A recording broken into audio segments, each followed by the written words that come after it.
A'udzubillahi minasyaitonirrajim. Bismillahirrahmanirrahim. Alhamdulillahirabbil alamin wassalatu wassalamu ala Rasulillah wa ala alihi wa sahbihi ajma'in. Rabbi shrah li sadri wa yassir li amri wahlul 'uqdatam min lisani yafqahu qawli. Subhanaka la ilma lana illa ma 'allamtana innaka antal alimul hakim wa la haula wa la quwwata illa billahil aliyyil azim. Untuk memberkati majlis kita, memohon kepada Allah Subhanahu wa taala, insya-Allah kita sama-sama memulakan majlis kita pada malam ini dengan membaca surah Al-Fatihah bersama-sama insya-Allah. Al-Fatihah. A'udzubillahi minasyaitonirrajim. Bismillahirrahmanirrahim.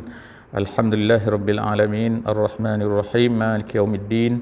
Iyyaka na'budu wa iyyaka nasta'in. Ihdinas siratal mustaqim, siratal ladzina an'amta 'alaihim ghairil maghdubi 'alaihim waladdallin. Amin. Amin, amin ya rabbal alamin. Yang saya kasihi Tuan Imam, yang dikasihi Tuan Bilal, yang dikasihi ahli jamaah muslimin dan muslimat, tetamu-tetamu Allah Subhanahu wa taala. Alhamdulillah, pada malam ini kita dapat berjumpa lagi dalam majlis ilmu kita insya-Allah, dan pada malam ini insya-Allah kita akan sambung majlis kita ini dengan membaca sirah nabawiyah insya-Allah, sambungan daripada apa yang telah kita baca sebelum daripada ini. Jadi kita insya-Allah akan membaca kitab yang dinamakan sebagai Ar-Rahiqul Makhtum insya-Allah. Dengan sedikit-sedikit insya-Allah saya akan mungkin adalah terpaksa sedikit sebanyak yang kita terpaksa mungkin tak baca semua insya-Allah, tapi saya petik apa-apa yang terkandung di dalam buku ini insya-Allah. Pada minggu lepas kita telah sama-sama bercerita tentang Nabi kita sallallahu alaihi wasallam telah diperintahkan oleh Allah Subhanahu wa taala supaya menyampaikan Islam secara terang-terangan, iaitu dengan turunnya ayat daripada surah Al-Hijr. Ayatnya fasda' bima tu'mar wa a'rid 'anil musyrikin, iaitu maksud fasda' artinya ialah terangkan ataupun zahirkan ataupun jelaskan ataupun jangan sembunyikan apa yang telah diberitahu kepada kamu wahai Muhammad. Fasda' bima tu'mar wa a'rid 'anil musyrikin artinya ialah janganlah kamu menghiraukan orang-orang musyrik itu. Artinya jangan hirau, artinya ialah kalaulah mereka ini menentang, kalaulah mereka ini membuat apa-apa perkara kepada kamu untuk menghalang kamu dan sebagainya, maka janganlah kamu hiraukan mereka, hendaklah kamu teruskan wahai Muhammad. Jadi itu maksud fasda' bima tu'mar wa a'rid 'anil musyrikin. Jadi apa yang telah dibuat oleh Nabi kita sallallahu alaihi wasallam ialah Nabi telah naik ke atas bukit As-Safa, bukit As-Safa, iaitu bukit berhampiran dengan Kaabah. Jadi pada masa tu bukit Safa ni adalah berada di luar masjid, bukannya di dalam masjid. Sekarang ni di dalam masjid. Jadi Nabi naik di situ, kemudian Nabi telah memanggil kabilah-kabilah Arab, kabilah-kabilah yang berada di Mekah pada masa tu, dan semua orang telah datang, kecuali orang-orang yang tak dapat datang akan menghantar wakil masing-masing. Kemudian Nabi SAW telah bercerita kepada mereka, dan kemudian yang terakhir sekali kita baca pada minggu lepas ialah Abu Lahab yang telah mencela Nabi dan berkata kepada Nabi, tabballaka ya Muhammad. Tabballaka ya Muhammad artinya celaka kamu wahai Muhammad. Jadi dia kata lagi, kata-kata dia lagi ialah dia kata alihaza jama'tana, adakah kerana perkara ini, adakah kerana ini kamu nak himpunkan kami? Maknanya tak ada perkara lain ke? Tak ada cerita lain ke? Kamu nak mengarut ni, kamu nak merapu, macam itulah bahasa saya. Insya-Allah faham kot insya-Allah. Jadi oleh kerana kata-kata Abu Lahab ni, Abu Lahab bukan Abu Jahal. Jangan keliru dua orang ni. Dua-dua tu kita kata adalah, semua tu adalah gangster. Dalam bahasa tempat saya dia kata gedebe, gitu. Orang gedebe tu. Gedebe Mekah ni. Dua orang ni. Jadi yang ni bapa saudara Nabi. Jadi dia berkata alihaza jama'tana. Adakah kerana perkara ini kamu nak himpunkan kami? Jadi turunlah ayat tabbat yada abi lahabin wa tabb ma aghna anhu maluhu wa ma kasab sayasla naran zata lahab wa imra'atuhu hammalatal hatab fi jidha hablum mim masad. Jadi surah Al-Lahab tu satu surah di mana satu-satunya dalam Quran ni yang menyebutkan nama orang yang menentang Nabi di Mekah. Dalam ayat lain tak ada, dalam Quran tempat lain tak ada sebut nama spesifik. Abu Jahal walaupun jahat tapi tak ada nama, dia dapat nama. Itu special dia. Special dia apa? Special dia bila kita baca sampai hari ni, maka kita akan berdoa untuk dia, sebab dia ada tab situ, ada 2 tab. Tab ni bukan tempat mandi, tab juga tab. Jadi tabat tu, tak tu ialah sebab tangan tu. Jadi tabat, lepas tu watab, gitu. Wa tu dan. Jadi tab tu artinya ialah celakalah untuk Abu Lahab, dan memang dia celaka. Jadi sebagaimana kita tahulah dia mati, dia tidak mati di Badar. Orang lain semua mati di Badar. Orang lain semua dibunuh di Badar, dalam peperangan Badar. Tapi dia mati penyakit. Penyakit dia tu ialah penyakit tab. Tab tu sejenis, iaitu seorang yang akan mati. Dia bukan mati mengejut, bukan sudden death. Kalau sekarang ni dikategorikan sebagai sudden death, terjun bangunan ke apa, bunuh diri, mati mengejut. Ini bukan mati mengejut, dia mati perlahan-lahan. Siapa? Abu Lahab. Macam mana dia boleh mati? Dia kena sakit kulit yang menyakitkan dia, dan kemudian orang semua tak nak sentuh dia, termasuklah family dia. Anak-anak dia terpaksa lari daripada bandar Mekah tu pergi ke padang pasir seorang diri, kemudian dia mati di padang pasir tu, dalam keadaan menderita. Kemudian anak-anak dia upah orang hamba-hamba ni, hamba-hamba daripada Habasyah, dia kata, kemudian ditarik dengan tali. Kita tarik macam tu, macam kuda leso tu nak tarik macam tu, tarik, cari lubang, tolak dia masuk dalam lubang. Jadi orang semua tak nak tu. Jadi matinya hina lah. Itu nama dia tab tu. Tab ni dia beza sikit dengan halaka. Kalau halaka ni makna celaka ataupun binasa, tapi tab ni artinya ialah mati secara perlahan-lahan dalam keadaan sakit. Gitu. Itu nama tab. Jadi habis cerita tu, kita masuk cerita sekarang ni ialah apa yang dilakukan oleh orang Quraisy. Apabila Nabi ni dah bercerita, Nabi ni dia bukan hanya bila dia berdakwah secara terang-terangan ni, dia bukan hanya bercerita masuk Islam, bukan setakat tu saja, tapi dia sebut ni berhala ni tak betul, sembah berhala ni tak betul, Tuhan hanya satu, apa yang kamu buat ni semua tak betul ni. Sebab itulah orang kafir marah. Jadi sinilah maknanya kita ni, pengajaran kita lah, pengajaran untuk kita, iaitu kadang-kadang lah kita ni bila kita nak beritahu orang sesuatu benda, kadang-kadang terpaksa juga sebut kalau perkara tu walaupun orang marah. Bukan nak memarahkan orang, bukan kita ni kena sebut cari pasal untuk memarahkan orang, tapi kalau orang tu dah degil, dia buat juga, dia buat salah tapi dia buat juga, kita dah beritahu secara perlahan-lahan, dia buat juga, beritahu senyap buat juga, maka boleh kita beritahu secara terang-terangan. Jadi ulama kata tak termasuklah tu dalam apa, even lah kata kalau orang tu buat salah, ada tempat-tempat dia sehingga ulama kata boleh sebut nama dia, sebagaimana yang Allah Ta'ala sebut nama Abu Lahab tadi. Jadi orang Quraisy ni pun dah resah dah ni. Sebab apa? Musim tu cerita musim haji. Musim haji dah tiba, dah hampir tiba. Jadi bila musim haji ni, bagi orang Arab masalah ni. Kerana apa? Kerana sebelum daripada ni, Muhammad ni duduk bercerita je, duduk cerita kepada kita ni. Kita ni maknanya orang Quraisy lah. Tiba-tiba sekarang ni musim haji dah dekat dah. Musim haji pada masa tu Syawal juga. Syawal, Zulkaidah, Zulhijjah. Masa tu sama je, sebab dia ikut ajaran Nabi Ibrahim. Jadi apa yang mereka fikir sekarang ni? Sekarang ni orang ramai akan datang dari seluruh tanah Arab. Semua orang Arab datang ke situ. Orang Arab tak tahulah, dia ni sembah berhala, tapi dia nak pergi juga ke Mekah tu. Tu orang panggil cari pasal juga ni, cari Mekah, tak tahulah kan. Itu yang Abrahah marah tu, yang kita cerita hari tu. Abrahah tak suka. Abrahah ni raja Yaman tu, raja Kristian. Dia tak suka. Kenapa pergi ke Mekah? Apa hebat sangat Mekah? Sebab tu dia buat satu gereja yang besar di Yaman. Di Sana'a. Sana'a lah sekarang ni, Sana'a ni tempat perang tu. Jadi dia buat situ, konon-kononnya ni hebat ni, dia kata ada ikon, contoh macam tu lah. Kenapa pergi Mekah tu yang panas-panas tu? Datang sini, datang sini. Orang tak nak datang. Last kali kita cerita hari tu, ada seorang Arab tu pergi berak dalam tu. Jadi dia marah sangat, diserang Kaabah tu dengan hantar tentera bergajah tu. Itu yang cerita Ashabul Fil tu. Kisah Fil tu, kisah gajah tu. Jadi cerita sini ni, orang Arab dah pergi. Sekarang musim haji dah dekat. Orang Arab nak datang semua. Pembesar-pembesar Quraisy ni pun suspend ni. Takut nanti apa? Muhammad ni dia tak kira. Dia cerita semua. Dia berdakwah semua. Apa-apa jadi pun dia akan ceramah dia. Jadi orang Quraisy ni pun bermesyuarat lah. Pembesar-pembesar dia. Jadi mereka mengadakan mesyuarat. Jadi kepala dia pada masa tu nama dia adalah Al-Walid Ibnul Mughirah.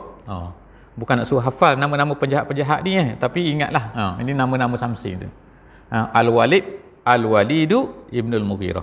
Mereka berkumpul. Jadi dia kata apa? Dia kata, sekarang orang Arab, dia kata, orang Arab semua nak datang ke Mekah, dia kata, nak buat haji. Kita ni mesti kena cipta satu perkataan yang mana supaya kita label Muhammad ni, kita letak nama pada Muhammad ni supaya orang-orang Mekah, orang-orang yang datang buat haji ni jangan dengar cakap dia.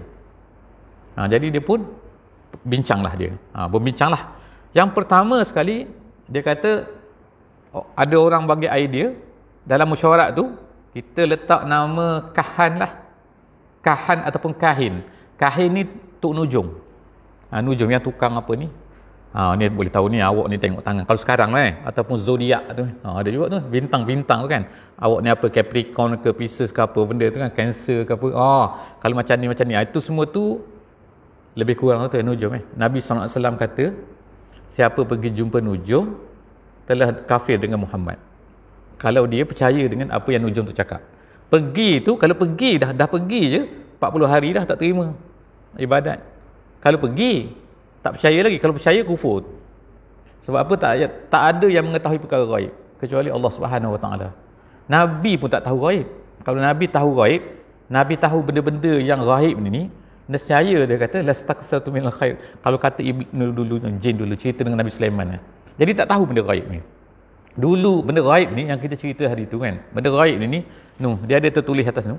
Jadi jin-jin ni ada pergi mengintai tak pergi mengintai apa, mengintai atas langit tu. Dia pergi minta. Jadi dijaga tempat tulis tu, apa yang akan terjadi tu Allah Taala dah tahu dah, tapi ditulis itu di atas langit tu. Kemudian jin ni pergi merayau, dia nak pergi mengintai. Jadi dia ceritanya ialah malaikat ni, bila malaikat tak ni dia, jin pun mengintai, tengok, ni dia kata, pada tarikh ni akan berlaku ni, pada tarikh ni akan berlaku ni. Kemudian dia turun, jin tu, dia pergi jumpa dengan ni, yang dipanggil sebagai Nujum ni. Jadi dia cerita, Nujum, nanti berlaku ni, Jadi Nujum tu beritahu pula. Jadi kita sekarang ni, bagi kita sekarang ni, Nujum ni tak boleh pakai dah. Sebab apa? Sebab bila diutuskan Nabi Muhammad sallallahu alaihi wasallam, jin tu nak naik tak boleh dah. Datanglah meteor yang tembak dia tu.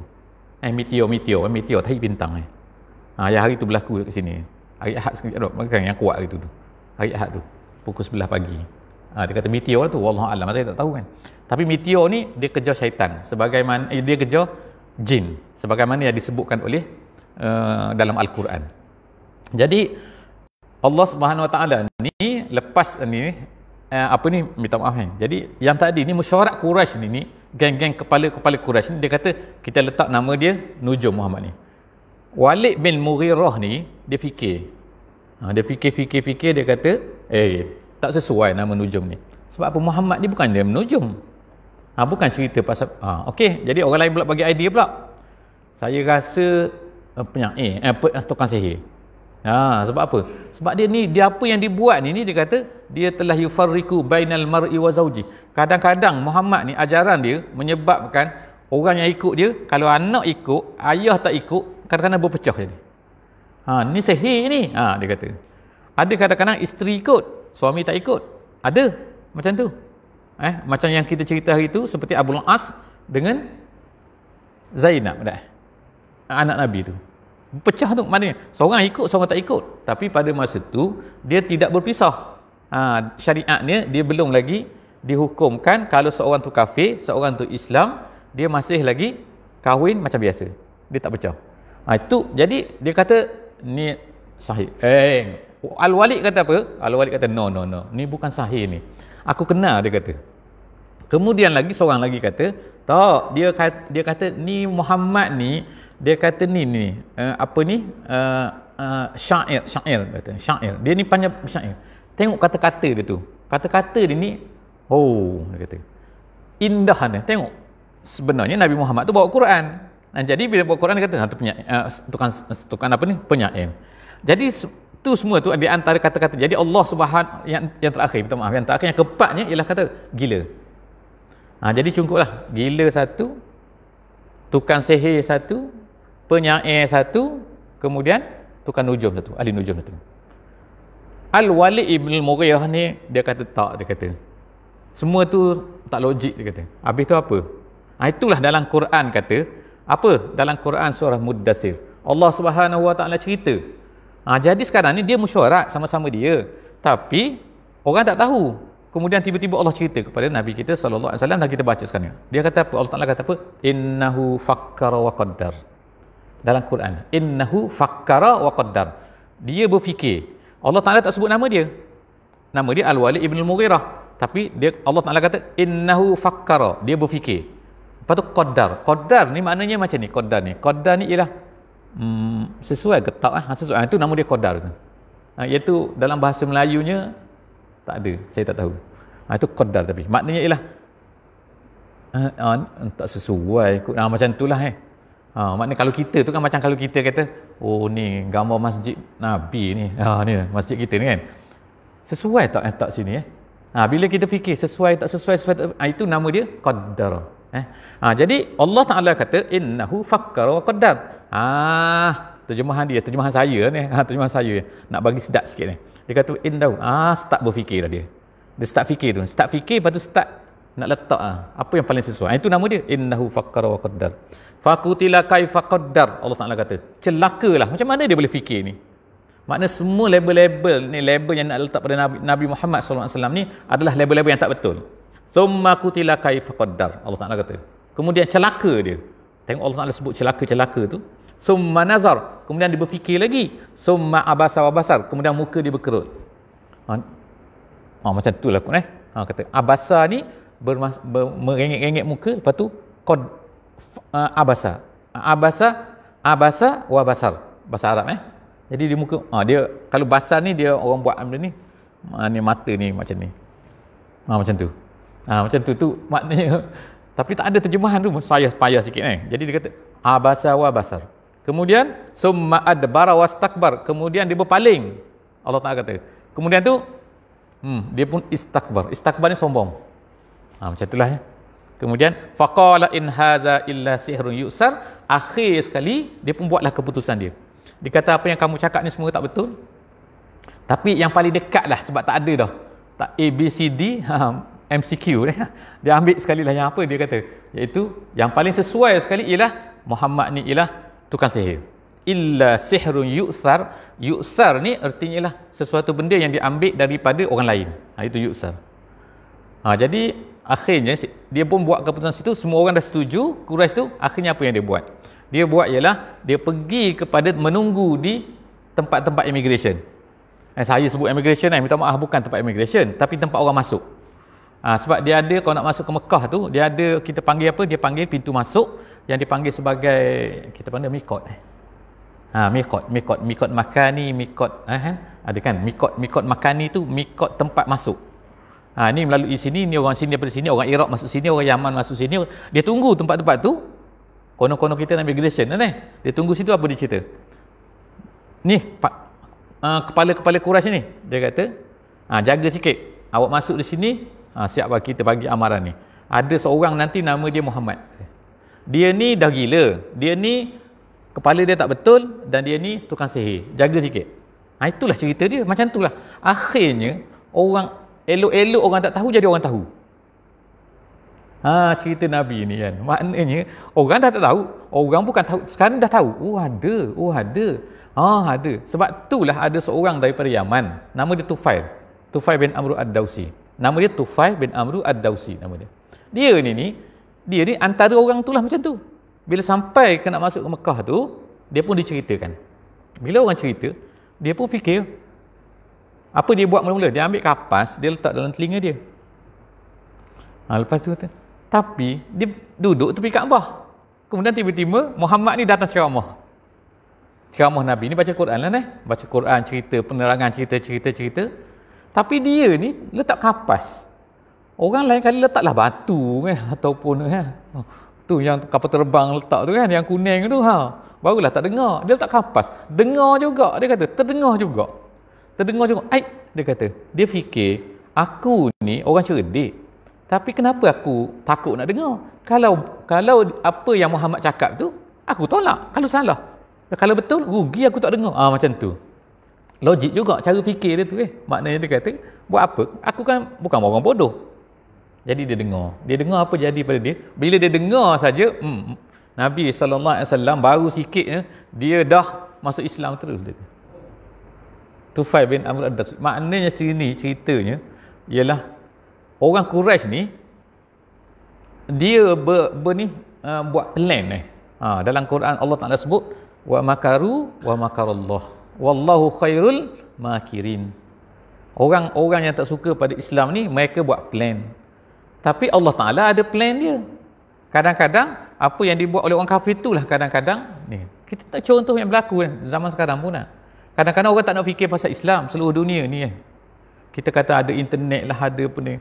Tiba-tiba berlaku lah orang kafir buat satu benda kepada orang Islam. Tengok-tengok orang yang tak minat ni, tak pernah dengar ni, jahat. Memanglah orang kata kena bunuh di New Zealand macam-macam lah Tapi selepas daripada kena bunuh tu, ramai pula orang masuk Islam. Sebab apa? Nak tahu pula Islam ni apa. Ramai kan kita tengok dalam gambar tu kan, duduk berkerumun dekat masjid tu kan, dia punya tu. Sebab asalnya kerajaan dia kesian kepada orang Islam ni yang kena bunuh di masjid tu. Dan 50 orang hari tu lebih kurang 50 orang. Jadi kemudian kumpul pula buat sembahyang besar-besar. Jadi orang fikir pula nak tahu pasal. Macam itulah sama. Kan? Maknanya dia fikir konon-kononnya bila label kepada Muhammad, letak label-label yang buruk-buruk ni, maka orang tak akan benci pada Muhammad. Rupanya tersebar lagi lah berita. Ramailah pula orang masuk Islam. Cuma orang-orang yang seperti Tufail saya sebut tadi, Tufail bin Amr ad-Dawsi tu ialah orang yang mana walaupun dia masuk Islam tapi dia tak beranilah nak cerita dia tu Islam, sehingga dia balik kampung dia. Balik kampung dia, cerita dia ni ialah dia telah mengislamkan hampir semua orang di kampung dia. Apa nama dia? Tufail bin Amr ad-Dawsi. Salah seorang daripada yang masuk Islam, yang kampung dia tu, daripada kampung dia tu ialah nama dia Abu Hurairah ad-Dawsi. Orang yang menyebarkan hadis. Kalau tak ada Abu Hurairah, lebih kurang 4,000 hadis kita tak ada dengar. Alhamdulillah. Hasil siapa tu? Hasil sumbat kapas dalam telinga. Jadi maknanya adalah kita kata hikmah Allah Subhanahu Wa Taala. Jadi itulah cerita dia. Jadi yang diceritakan oleh salah seorang daripada sahabat Nabi ni, dia kata, aku pernah dulu semasa peristiwa ini, peristiwa immigration bukan immigration jangan cerita immigration sebab contoh itu seolah-olah macam tempat pintu masuk ke Mekah tu ialah, dia kata salah seorang daripada sahabat yang masuk Islam kemudian. Dia kata dia bersama dengan ayah dia pergi ke Mekah. Kemudian tiba-tiba datanglah seorang yang telah mengajak ayah dia masuk Islam. Cerita tentang berhala ni tak betul, cerita pasal Allah, cerita pasal ni. Tapi ayah dia tak masuk Islam pada masa tu, dia kata. Cuma dia tanya ayah dia. Kemudian lepas daripada lelaki tu, dia kata, berceramah tu, kemudian lelaki tu pergi, datanglah seorang lain di belakang dia tu. Di belakang lelaki tadi. Apa lelaki tu cakap? Lelaki tu cakap, kamu jangan ikut. Dia tu sabik kazab, dia kata. Penipu dan murtad. Tu kata. Bagi istilah dia panggil sabik. Sabik tu maknanya murtad lah. Murtad ni apa? Maknanya tak nak ikut agama nenek moyang kita. Itu.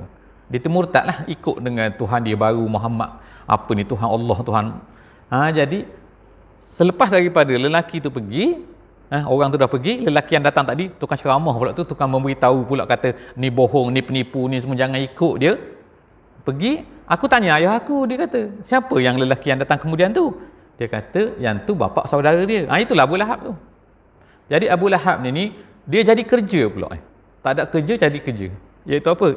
Ekor, jadi pengekor, orang panggil ekor, dia duduk belakang. Muhammad ceramah sana, dia pergi pula. Jangan ikut. Itu bohong tu. Nabi pergi sini, dia cakap pula bohong. Macam itulah kerja dia. Tak ada kerja, baik duduk rumah tak Baik lagi tanam sayur ke apa benda. Cerita. Jadi itu cerita dia. Ulama-ulama telah menyebutkan beberapa cara yang telah digunakan oleh orang kafir. Jadi kesimpulan yang dalam Quran Allah Ta'ala sebut macam-macam cara yang digunakan oleh orang kafir untuk menjatuhkan Nabi kita sallallahu alaihi wasallam ataupun menolak Islam ni. Yang pertama sekali dia sebut ialah dalam bahasa Arabnya as-sukhriyah wa tahkir wa istihza' wa takzib wa tadhik. Bahasa Melayunya kita kata memperolok-olokkan, mengketawa-ketawakan, mengata Nabi ni penipu dan macam-macam. Itulah bentuk yang pertama. Jadi banyaklah ayat Quran sini yang Allah Subhanahu Wa Taala sebut sini. Sebagai contohnya, wa qalu ya ayyuhallazi nuzzila alaihi dzik innaka lamajnun. Mereka berkata, wahai Muhammad, dia kata, kamu kata kamu ni dapat wahyu, kamu ni gila sebenarnya. Innaka lamajnun. Jadi maknanya apabila turun kita kata surah surah Al-Qalam Nun wal qalami wa ma yasturun. Allah Taala kata dalam ayat surah tu, wa ma anta bi ni'mati rabbika bimajnun. Wahai Muhammad, Allah Taala beritahu, wahai Muhammad, engkau dengan nikmat Tuhan engkau sebenarnya tidak gila. Jadi ayat tu starting terus dia start dengan perkara tu. Nak menunjukkan bahawa Nabi pada masa tu memang kalau ikut kita sebagai manusia biasa ni memang tension. Sebab apa? Kalau semua orang kata gila, kalau 10 orang kata gila, alhamdulillah kita sekarang tak ada orang kata gila. Mungkin sebab kita ni belum betul-betul lagi insya-Allah kan. Mungkin kita tak berani nak cerita Islam pada orang mungkin kalau kita cerita banyak-banyak nanti orang kata gila. Yang kedua, ulama kata isaratus syubhat wa taqsifid diayat al-kazibah, iaitu menimbulkan dia buat cerita-cerita yang meragu-ragukan orang. Dan mengatakan bahawa Muhammad ni antaranya disebut ialah adghasu ahlam. Dia kata itu dalam Quran sebut. Dalam Quran kata Muhammad ni adghasu ahlam, iaitu mimpi-mimpi mengarut, mimpi merapu, mimpi tak betul yang Muhammad ni dapat daripada mana. Ataupun dia kata sebenarnya yang Muhammad cakap ni sebenarnya dia dapat daripada hantu. Macam itulah cerita dia.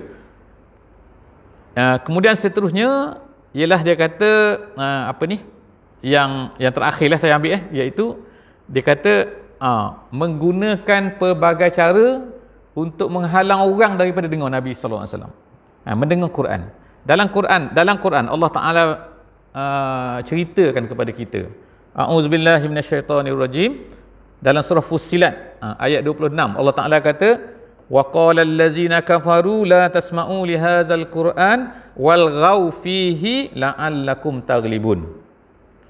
Maksud dia kata, berkatalah orang kafir, jangan kamu dengar Quran ni, la tasma'u li hadzal Quran, jangan kamu dengar, walghaw fihi la'allakum taghlibun, dan kamu buat bising. Buat bising maknanya tarik perhatian orang lain. Kalau walghaw ni maknanya buat larakan orang, gitu, melarakan orang daripada dengar Quran tu. La'allakum taghlibun, moga-moga kita semua menang, dia kata, awak semua menang.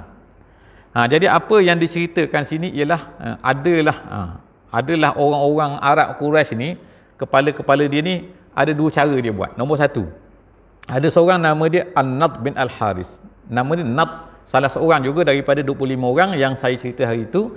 Mereka dia ni adalah kepala-kepala Quraisy yang menentang Nabi. Nadr bin Al-Haris ni kalau dalam bahasa buku sirah dia kata ahadu syayatin Quraisy, dia kata salah seorang daripada syaitan Quraisy.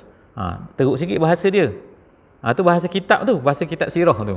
Kalau bahasa kita penjahat, gangster kita kata, tapi dalam kitab ni dia kata syaitan terus. Salah seorang daripada syaitan Quraisy ni nama dia An-Nadr bin Al-Haris. Apa dia buat bila Nabi ni sedap sangat cerita ni, cerita macam-macam, cerita akhirat, cerita ni, cerita zaman dulu dan sebagainya, apa yang dia buat ialah dia telah pergi ke Hirah. Hirah ni ialah dekat dengan Iraq. Dia pergi buat apa?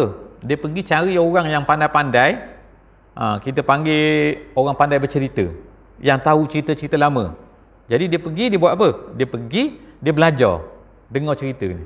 Jadi dapat cerita tu, dia balik ke Mekah, dia pun buatlah dia punya dia buat apa ni, dia punya inilah boost dia. Buat ni Muhammad duk cerita sini, dia pun startlah cerita sini. Cerita dia apa? Tentang kisah-kisah lama-lama, kisah raja-raja Parsi, tentang raja India. Dia ceritalah Jadi orang panggil, kalau zaman dulu orang panggil penglipu lara. Tak tahu ada tak kat sini. Ada gitu Penglipu lara ni orang tukang cerita. Zaman dulu tak ada TV, tak ada apa. Jadi orang dengar benda tu lah. Sekarang ni sama juga kan. Orang dengar tengok Korea, orang tengok movie, sama lah tu cerita dia lebih kurang cerita-cerita yang tak betul. Jadi makna di sini, bila Muhammad ceramah, dia pun start ceramah dia, cerita dia. Tujuan dia apa? Itu yang Allah Ta'ala sebut tu. La tasma'u lihazal Qur'an walghaw fi. Itu satu cara. Cara yang kedua, dia buat sini ialah apa? Yang disebutkan ahli sirah ni, dia kata apa? Iaitu wa fi riwayatin an ibni Abbasin an-nadr kana qad ishtara qainatan. Dia kata An-Nadr bin Al-Haris tadi ni bila kita fikir-fikir, kita tengok kan, memang pelik lah orang-orang jahat-jahat Mekah ni. Dia tak ada kerja betul ni. Baik di rumah katakan. Tapi kenapalah dia percaya kerja? Apa yang dia buat ni? Nadr ni juga telah membeli seorang penyanyi, dia kata. Qainatan tu ialah seorang yang pandai menyanyi, dan kemudian fakana la yasma'u bi ahadin yuridul Islam illa in talaqa bihi ila qainatihi. Bila dia dengar saja ada orang nak masuk Islam, maka dia akan bawa penyanyi dia tadi ni, fayaqulu at'imihi wasqihi wa ghannihi hadza khairum mimma yad'uka ilaihi Muhammad. Dia kata pergi menyanyi depan dia. Tak ada kerja tu, satu kerja lagi tu. Dah lah beli penyanyi. Orang pandai menyanyi, lepas tu suruh menyanyi depan tu. Depan apa? Orang yang nak masuk Islam tu. Kemudian wafihi, tentang perkara ini turunlah ayat wa minan nasi man yashtari lahwal hadis liyudilla an sabilillah. Allah Taala kata di antara manusia ini ada orang yang menghabiskan duit dia untuk membeli kata-kata yang tak betul. Lahwal hadis. Lahwal hadis ni ialah cerita-cerita tak betul, ataupun ungkapan-ungkapan tak betul, ataupun inilah kita kata sekarang kadang-kadang ni kita kan, maknanya kita banyak gangguan gangguan apa? Benda baik dengan benda tak baik Kalau kita kata tak ada masa, pelik juga orang kata kan. Orang kata saya tak ada masa. Tapi tengok-tengok, boleh dengar menyanyi, boleh dengar ni, boleh pergi pesta, boleh pergi apa. Bukan sinilah insya-Allah kan Tapi maknanya, boleh ada masa pula. Tapi kalau kita kata, pergilah mengajar ni, antara maghrib dengan isyak je, bukan lama pula Semua masjid ada. Masjid Beribi ada, masjid ni ada, semua masjid ada. Nak yang mana satu? Nak tafsir ada, hadis ada, semua ada. Tapi sibuk pula kata. Itulah maknanya kelemahan kita lah insya-Allah insya-Allah Jadi moga dapat datang majlis ilmu ni dapat pahala tu dapat pahala. Tidur tak apa, saya beritahu bukan nak suruh tidur kan, tapi mana kalau tidur dapat pahala dalam majlis ilmu. Tidur di rumah tak tahu lagi insya-Allah Jadi inilah yang dibuat, dan perkara ni kita tengok telah berlaku sama jugalah kan di zaman dulu, di zaman Nabi SAW, dan juga telah berlaku jugalah sampailah ke hari kiamat. Sebab itulah Allah Ta'ala sebut sini, di antara manusia ni ada orang yang menghabiskan duit dia untuk membeli perkara-perkara yang tak betul. Untuk membeli perkara-perkara yang melahwal hadis, iaitu melalaikan dia. Liyudilla an sabilillah, dengan tujuan dia, maka dia akan sesatlah daripada jalan Allah. Itu surah Luqman ayat yang ke-6. Dah habis itu beberapa perkara lah yang saya sebut, cara-cara macam mana orang Quraisy ni untuk menghalang dakwah Nabi kita sallallahu alaihi wasallam. Tak jadi, semua tak jadi. Itu dipanggil dalam kitab sirah ni, dipanggil cara lembut. Tu lembut tu macam tu lembut tu kan, maknanya dia pergi sebab apa? Dia tak usik body, dia tak usik physically. Selepas daripada tak menjadi cara dia tu, sebab apa? Orang tetap juga nak masuk Islam, orang tetap juga dia buat cara keras pula. Cara keras ni dalam kitab sirah nama dia al-ittihadat. Ittihadat tu maksudnya cara penentangan secara fizikal. Dia buat serangan secara fizikal. Apa yang dia buat? Jadi dia bahagikan, ulama-ulama sirah sini telah menyebutkan ada dua bentuk. Yang pertama sekali dia buat pada Nabi sallallahu alaihi wasallam sendiri. Yang kedua dia buat pada para sahabat. Jadi di Mekah ni ada dua jenis orang, dua jenis kategori. Ada satu kategori ni orang-orang yang lemah, ada orang-orang hamba, ada orang-orang yang maknanya tak ada family. Datang daripada jauh, seperti Suhaib Ar-Rumi contohnya. Suhaib Ar-Rumi ni dia bukan hamba, tapi dia ni orang yang tak ada family, keluarga tak ada. Ada orang jenis orang besar. Orang besar ni maknanya orang keturunan tinggi, dia ni macam Nabi lah. Nabi ni keturunan Abdul Muttalib, jadi keturunan macam Abu Bakar. Kalau orang yang keturunan tinggi-tinggi ni, orang yang ada ramai saudara mara ni, orang Quraisy takut sikit nak sentuh. Yang jadi mangsa teruk ni sebelah sini. Sebelah mana? Iaitu orang-orang yang rendah-rendah ni ataupun hamba lah biasanya kan. Jadi dia sebut sinilah yang pertama saya sebut ni iaitu seorang yang bernama Mus'ab ibn Umair. Saya sebut seorang lah malam ni. Itu pun tak sempat dah, insya-Allah. Dah isyak dah. Jadi untuk mengetahui cerita lagi lebih macam mana yang dibuat ni oleh orang-orang Quraisy semua ni, jadi insya-Allah lah saya rasa kita kena sambung nanti minggu depan insya-Allah. Banyak ni disebut ni. Jadi setengah-setengah tu cerita kita tahu. Seperti Bilal tu itu popular lah ni, masyhur. Letak atas batu tu. Tapi ramai lagi, lebih kurang insya-Allah kita akan sebut dalam 15 orang insya-Allah. 15 orang sahabat ni yang diseksa, yang disebutkan dalam hadis-hadis, disebutkan dalam kitab-kitab sirah insya-Allah. Jadi insya-Allah lah kita tunggulah minggu depan untuk tahu cerita lebih lagi. Kalau tak sabar bacalah insya-Allah. Kita ada insya-Allah di pasaran. Wallahu a'lam bissawab.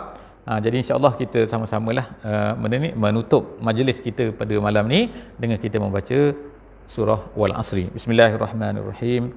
Wal asri innal insana lafi khusr illa allazina amanu wa amilus solihat wa tawasaw bil haqqi wa tawasaw bis sabr. Wassalamu alaikum warahmatullahi